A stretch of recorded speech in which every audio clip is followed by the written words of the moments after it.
Good day, good morning, or good evening, depending on what part of the world you're at. Pelicans Daily presented by Fan Arts. I'm your host, Dylan Bruton. Make sure to like, share, subscribe. When you're chilling with Dill, you know the drill. Let's get right to it. Man, I was irate. I was pissed. Okay? You know what I'm saying? Here I am celebrating my youngest sister's 10th birthday. I get a notification.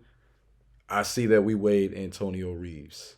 Why? See, I know I didn't just go to bat for the front office that was ranked 30th by CBS Sports that has been getting widely critiqued and criticized, and we do something like that. Now, I guess that's where I have to take my own advice of I have to trust the process. But I can also, right? Two things can be true at once, two things can be true simultaneously. I can also critique and call out and be like, wait just a minute. Why did we do that? Why? What was the point? What was the purpose? And my guy Chris Lambert, he feels the exact same way.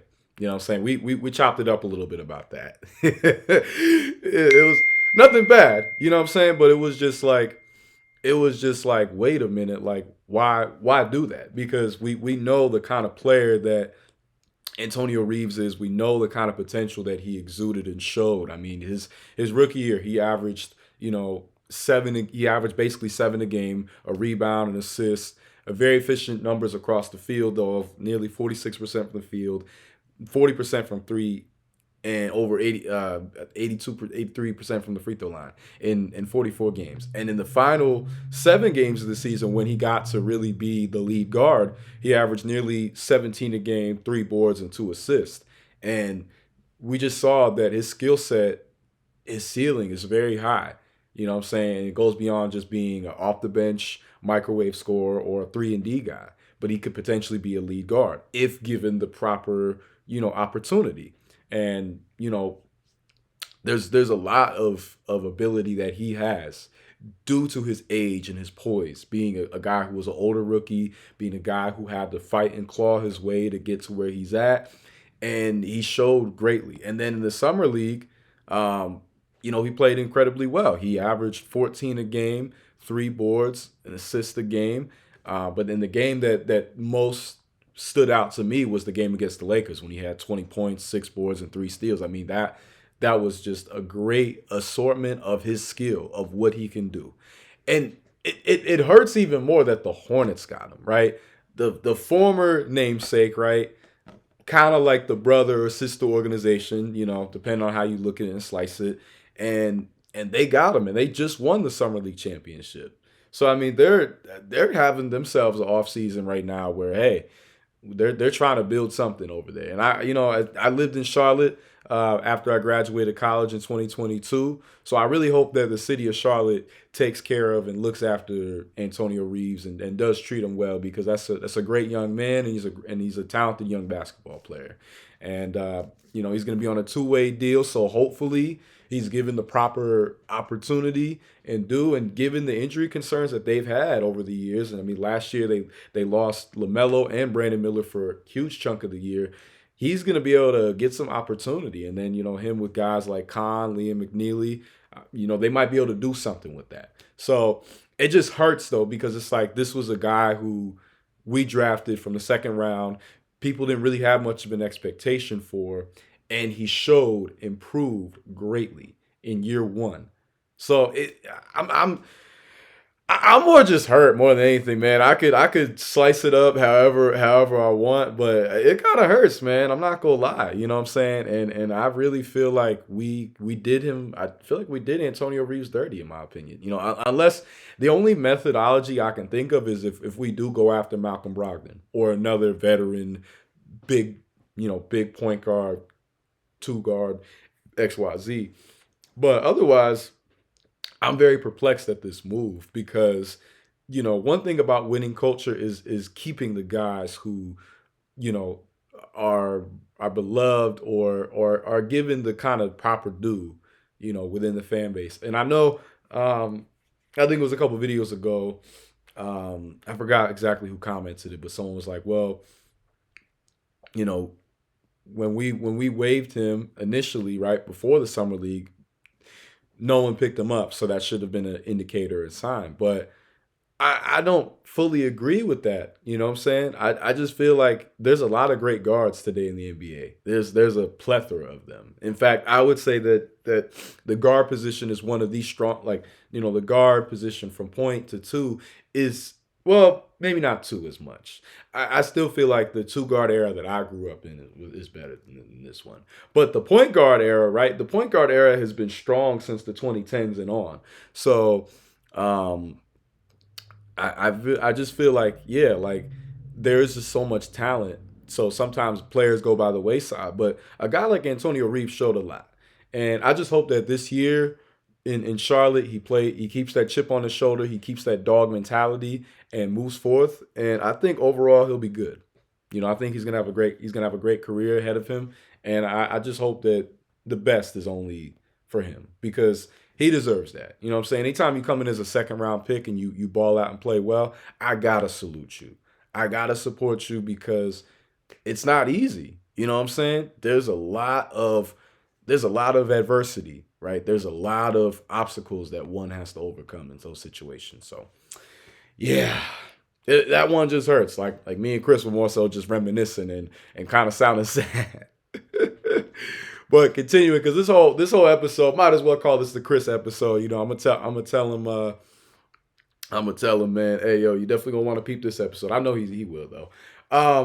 But we should we be concerned with Yves Missi's summer league performance? Now I talked quite a bit about Yves Missi, and I said that I expected Yves Missi to dominate the summer league. I expected him to go out and absolutely go nuclear. You know what I'm saying? I was expecting like 15 and 10, 2 blocks, all that. And, you know, he did show promise. You know what I'm saying? He did average over double digit rebounds, but man, oh man, it was rough, right? It was rough at times. And there was even a quote, pulling it up. There's even a quote that one of the Pelicans executives was quoted. Oh my gosh, this is why I don't like doing things digital. I just couldn't find all my writing stuff, but it's just always a little something, always a little something. But it was in regards to Yves offensively because we know defensively we know Yves is in a good spot.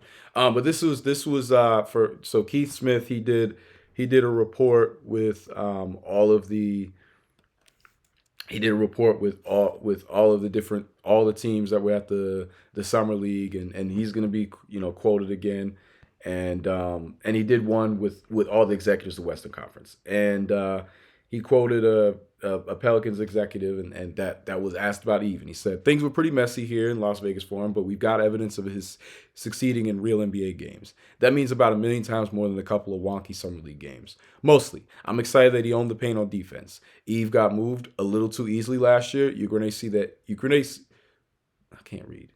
I can't read. I don't know why. You can already see that won't be the case this year.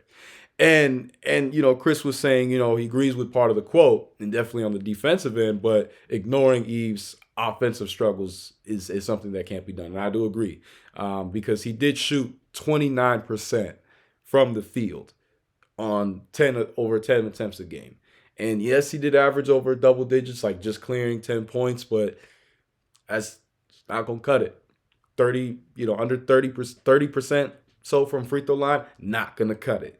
And you know, he had a game against the Trailblazers where he was 1 for 11. That's concerning. But I'm not so worried. Okay, I do see it in both ways. One, he did show an improvement, right? There was like I was talking about, especially in that Minnesota game where even though Johan Behringer did have his number at times, the fact that he was trying to take him off the dribble and he looked comfortable, I was very excited about that. And I did feel, okay, that's a different skill and repertoire than we saw last year. You weren't trying to take guys off the dribble last year. So the fact that you were, I was impressed. And I know he's been working with SGA's trainer.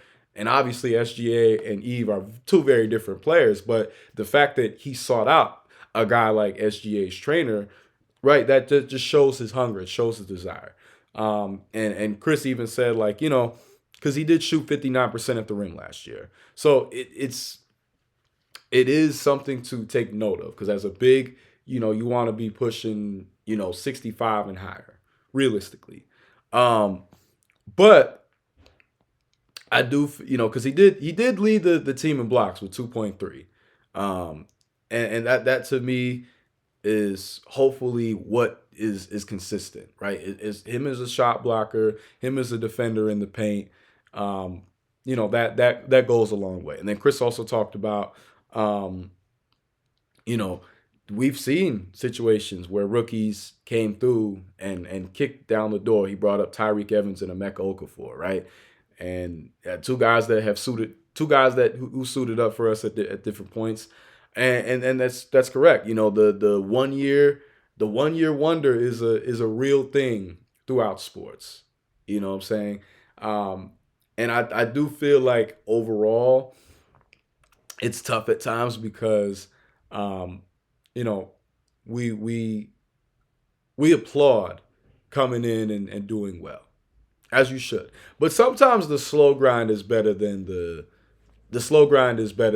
anything else. Just because you're gonna be able to um, see the development, see the matriculation over time, see the road the waters get planted. Another guy who fits into that description definitely Michael Carter Williams. He came through in 2013 and he did great his first year, but he's not in the league anymore, unfortunately. He is coaching now. Salute to him. Loved MCW. I actually got to meet him his rookie year too. Great guy. And I'm rooting for him in his coaching career and maybe potentially. I mean, he's still young enough to still go back into the league. But I think overall, yeah, it is something of concern. It is something to take note of.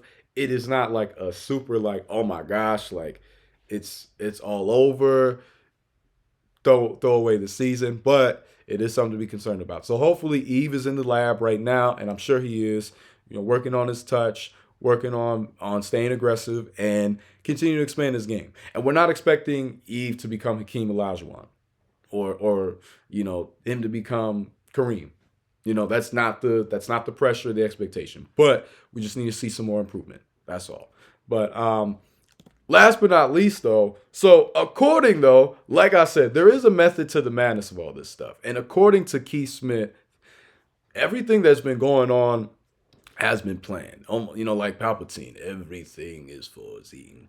Everything that's been going on, from the signings that we've made to the drafts, the draft picks that we've made to you know just any move that we have done and taken part of. This is all by design and plan, and I've been saying that.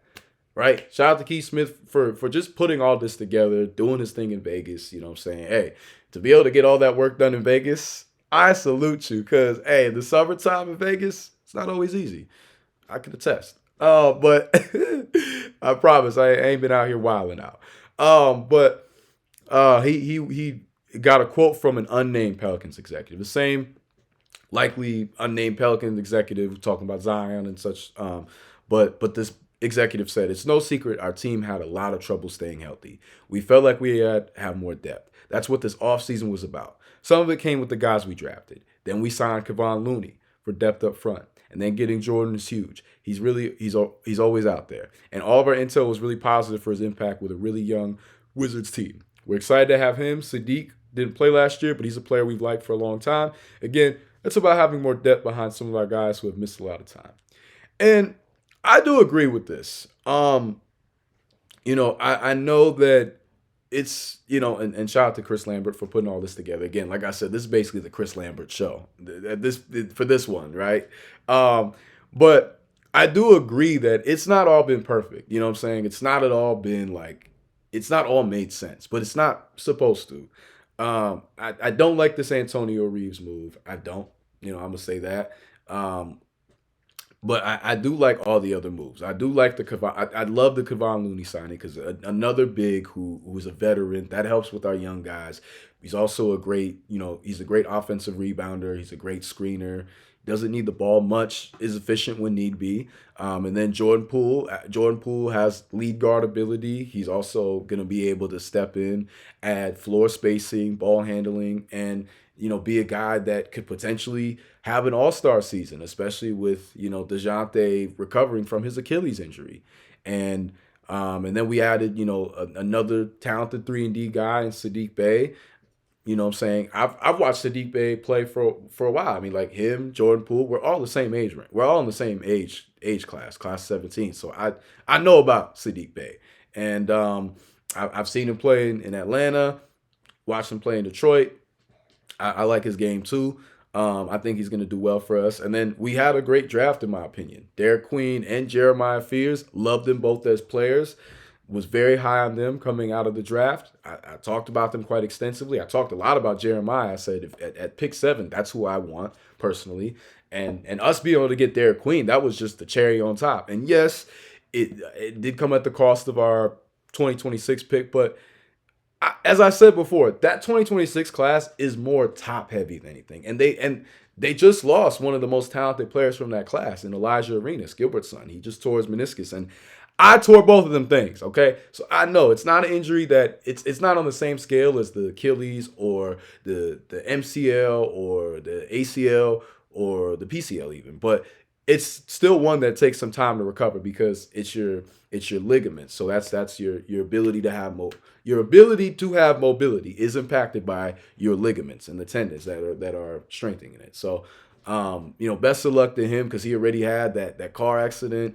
Like it's almost like, damn, bro, can't catch a break, and I want to see my son succeed. But that class is more top heavy than it is depth wise. So I think that we won depth wise, and we got Micah Peavy in the second round, who I loved as a player, right? Very hard nosed player, tough, just a dog out there, but adds floor spacing and adds great defense. So overall, has his offseason been perfect? No, but I do feel like we've been doing a lot better than we've been given credit for. So I'm excited to see what happens this season. Derek Queen got to get healthy, you know what I'm saying? Keep conditioning in the process. Jeremiah Fears, keep trusting your teammates as a point guard. You know what I'm saying? There's just different things that have to go on and in place. Obviously, it all boils down to Zion, right? Zion is the star, so he's got to be on point. But I'm confident in this team. Make no mistake. So, yeah, just a little something, but overall, there is a lot of room to improve, and I do like the fact that we got depth. That is the one thing that we did have our struggles with because of the injury bug, but I do feel like that was addressed. Obviously, it would have been nice to keep Antonio Reeves because that, again, depth. But, hey, you can't win them all. So, I'm excited to see what we do. And let's get to the last bit, responding to y'all. So, look, not many comments, so I'll respond to all of them. Shaq68, no control over clickbait. Yes, I don't control the titles, but it's not clickbait. It's just, we're putting something out there to catch y'all attention. Call it what you want. That's all I'm gonna say. Tina Miller 635. I've not seen you before, Miss Tina, but thank you for commenting. Appreciate you. You know what I'm saying? Salute to all the ladies who do watch the show. We rated 30th because of that first round pick. That's the only reason.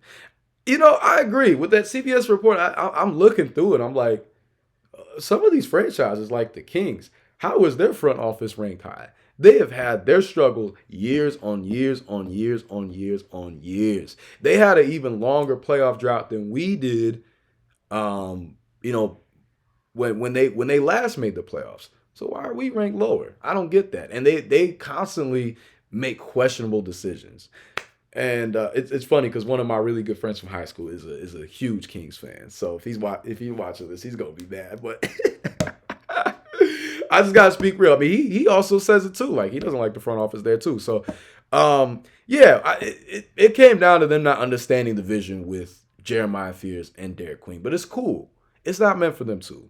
When they go out and ball out and produce, we're gonna have the last laugh. So we gonna be all right.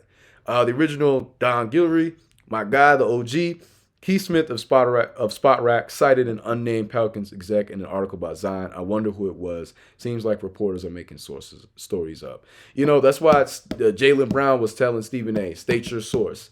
Maybe he is, but I will say one thing about being a journalist is that that is one thing that you can't mess around with. You can't have unnamed sources. You can't. That is under the guise of plagiarism, basically. You know what I'm saying? And you know, making stuff out of thin air, yellow journalism, all these different terms. I do believe though that article about Zion because again, one Zion's talent is undeniable. You know, and with this one, like Keith was really doing his work. He was doing his thing. So I hear what you're saying, Don. I do wonder as well, right? I wonder who exactly he spoke to. That is something to ask. That is something to ask. Um, Vernon Rose 2387. Good job. Love the show. It's refreshing to hear good conversation about my Pels. Good job, young brother. Hey, Vernon, sir, appreciate you. Much love. You know, I just try as much as possible to push dialogue because at the end of the day, dialogue and discourse that is informative, that is educated, it creates conversation. And that's ultimately what we want to be able to have as fans. We want to have honest conversations about this team. We want to be able to voice our concerns. We want to be able to voice our hopes and aspirations. So I'm not with just you know what I'm saying, coming down hard and hating and all that. That's not the case. And if you know, even my guy Chris Lambert has acknowledged, like I sometimes don't always lean positive, and that's something you know I'm working on. But it's just I want more for this team, and it's like exactly when you want more, it can be frustrating when you see certain things in hand. But that doesn't mean like I'm gonna always be objective at the end of the day. So appreciate you, Vernon. Glad you're watching and tapped in, and stay tuned for more. Shaq 68 again, keeping it positive here. Love this comment, you know, because you really took the time. Keeping it positive here. This year, our roster has a real opportunity to prove it belongs in the top tier of the Western Conference. 100%. With Zion poised to take that next level as a true all-star and difference maker, we're in a strong position. Herb and Trey are both ready to elevate their games and emerge as fringe all-stars. Facts. Because, look, can I just say, keeping Herb was the best news that we got in the Summer League portion, by far. And getting him on a nice 3-year deal, love it. I'm absolutely loving that. Hats off to our front office. And then, you know, the fact that we didn't move Trey, I was like, please do not move Trey. And they listened to me. Thank you. But they both have fringe all-star potential. I agree, especially Trey, just because of his offensive ability. But Herb, too. Don't sleep. Bringing versatility and energy on both ends of the floor. 100% great two-way players. Jordan Poole is showing great maturity and elite ability to create his own shot consistently. Facts. That's one thing as well, too. You know, Jordan Poole, as I say all the time, that's if I had never had any injuries, I grew to 6'4", 6'5", that's very much who I would have been as a player. Attitude and all on the court. But it is a blessing and a positive to see that he is taking a more mature leadership role. I love that, and I'm rooting for Jay Poole. Like I said, I know I got some people who directly connected with him, so I know me and him are gonna run into each other one day. So hey, y'all will definitely see the flicks. You know what I'm saying? But it's all love, and I'm really excited to see him. I love him as a player, and I really feel like he showed a lot of growth this past year in Washington. DeJounte fully bought in. Yeah, facts. Once he's healthy and locked in, yo, I'm telling you, DeJounte has been one of my favorite players of the 2010s for a while. He was one of my favorite players coming out of high school, out of Seattle. Then in college, when he was at UW, loved him in San Antonio. I really thought that they were going to build around him. Would have loved to see him and Wemby together. But yeah, I love DeJounte. Got nothing but love for DeJounte. Great guy, great player. Can't wait to see what he does fully healthy because his two-way ability is off the charts. But we got a dynamic, motivated backcourt ready to compete every night. This year, we put it all together, not to mention our rookies who both can be special and not forced into too much early playing time. Facts. Like, looking at our team, we have so much depth. We have so many young guys. And that's not even mentioning guys that we haven't talked about, right? But it just all comes down to execution. If we execute, we're golden. We're great. Last two comments. All-time great. Great show. We should start Looney, but give Missi the most center minutes. Zion at the 1 and Poole at the 2. What you think about that? And shout out to my guy, all-time great, since day one. Zion can be a triple-double threat on a nightly basis. He's basically a positionless player. I'm intrigued on that. Like I said, I do think that we are going to have to commit to who we put at the 1. That's probably going to be the biggest decision that we make, as well as the 5, because we have a lot of depth at both the 1 and the 5. How ironic, right? Point and center, arguably the two most important positions. Um, I'm all for us starting. I'm all for us starting Yves. Um, primarily, but giving Kevon Looney a lot of burn because he is the veteran. He is the guy that is going to be able to set the example. And I've talked about Point Zion a lot.